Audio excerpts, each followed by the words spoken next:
Nikita Mirzani tuh.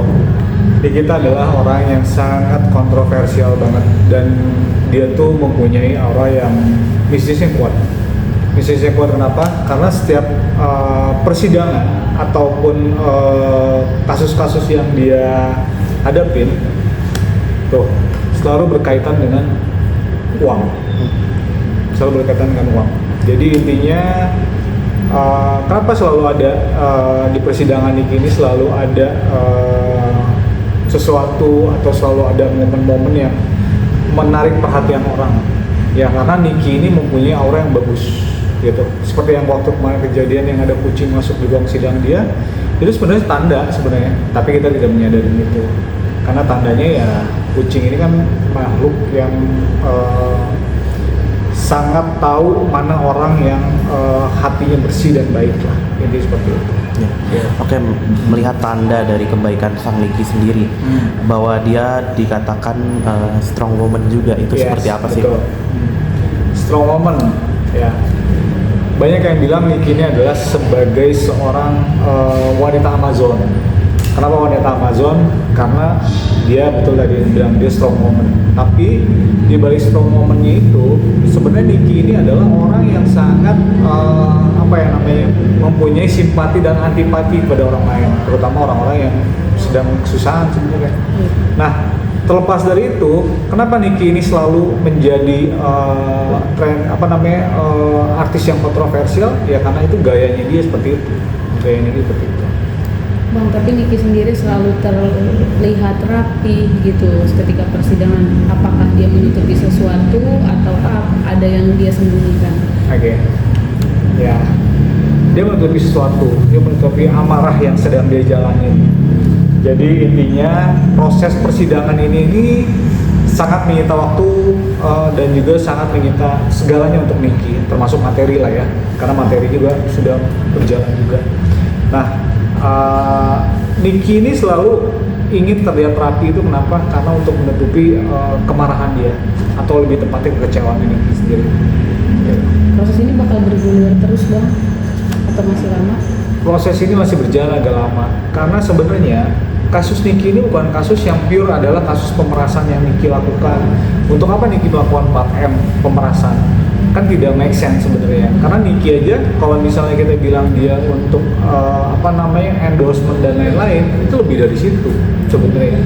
Jadi intinya Niki ini hanya sebagai ya bisa dibilang, bukan dibilang kriminalisasi, lebih tepatnya hanya sebagai korban aja sih gitu. Tentang satu perseteruan dari pemilik skincare, bos-bos skincare.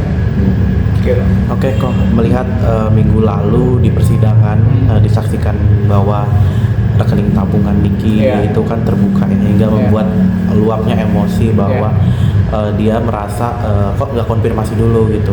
Itu melihatnya seperti apa sih mungkin dari Nikinya sendiri? Niki merasa ini ada peran dari seseorang yang sangat besar powernya di sini. That's why makanya Niki agak sedikit marah. Bukan agak, lebih tepatnya dia marah sebenarnya. Kenapa? Karena itu tadi, ini kan sesuatu yang bisa dibilang privacy ya. Maksudnya kan kalau kita bilang rekening itu kan privacy. Dan itu kan tidak bisa dibuka oleh semena-mena oleh orang lain. Berarti kan intinya ada pengaruh dari orang besar di sini. Yang which is itu adalah yang bisa membuka rekening seseorang.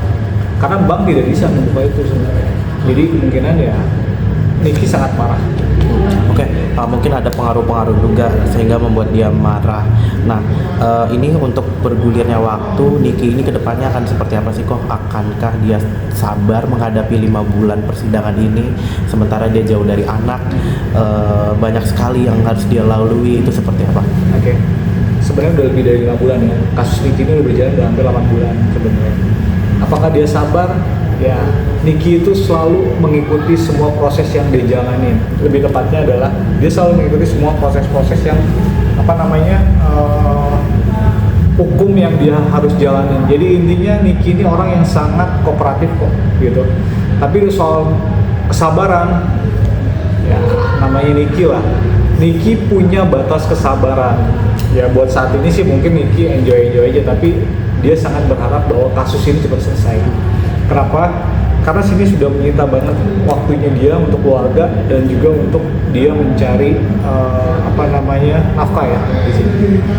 Kalau menurut pandangan Tahrot sendiri, kasus skincare ini tuh akan berlanjut lamakah atau seperti apa kok? Masih berjalan lama. Kenapa berjalan lama? Karena ini sebenarnya kasus ini adalah kasus di mana perseteruan atau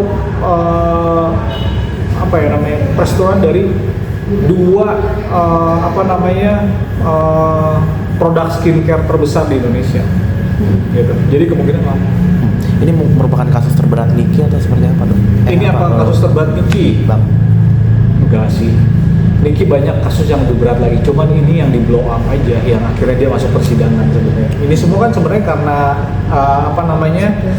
ada intervensi seseorang kan di sini sebenarnya. Kasus Niki banyak yang lebih berat kok, tapi tidak sampai masuk ke persidangan. Gitu. Mungkin endingnya bakal seperti apa? Endingnya, oke. Endingnya tadi aku bilang sebenarnya Niki ini dia akan terus kooperatif. Kenapa kooperatif? Jadi nanti akan ada mediasi yang mereka jalani antara si terlapor dan juga yang melaporkan, ya kan? Jadi ada mediasi yang nanti akan bisa meringankan hukuman dari Niki sendiri. Yang sekarang yang dia sudah jalani kan kurang lebih sudah cukup lama lah ya, 8 bulan, hampir 8 bulan. Ya kemungkinan besar sih akan bebas, tapi ya itu tadi ada mediasinya gitu. Ada mediasi. Berarti ada yang legowo dari pihak sana, pihak lawannya ya, Bang? Kalau legowo sih enggak, tapi lebih tepatnya gini loh. Semua ini untuk kepentingan semua, untuk kepentingan orang banyak di sini. Dan so makanya akan ada yang namanya mediasi, akan ada yang namanya negosiasi. Oke, Bang, besok kan hari Kamis sidang Niki ya. Itu akan seperti apa sih, Bang? Akankah ada drama lagi atau seperti apa? Sidang Niki akan selalu ada sesuatu dan akan ada selalu drama. Kenapa?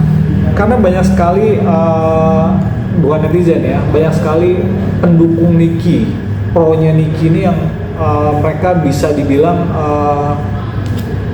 gerilya. Jadi intinya akan ada, kita lihat aja besok pas persidangan pasti ada lagi sesuatu yang baru atau sesuatu yang bikin kita jadi terbuka mata kita. Gitu. Oke, mungkin kesimpulannya. Oke, kesimpulannya adalah benang merahnya adalah dari persidangan Niki ini adalah bukan hanya sebagai Niki yang dikriminalisasi. Sekali lagi, aku objektif, aku tidak memihak siapapun, tapi di sini yang aku lihat adalah dari kartu aku bahwa kasus Niki ini adalah kasus yang menutupi satu perseteruan dari produk skincare terbesar di Indonesia. Gitu aja.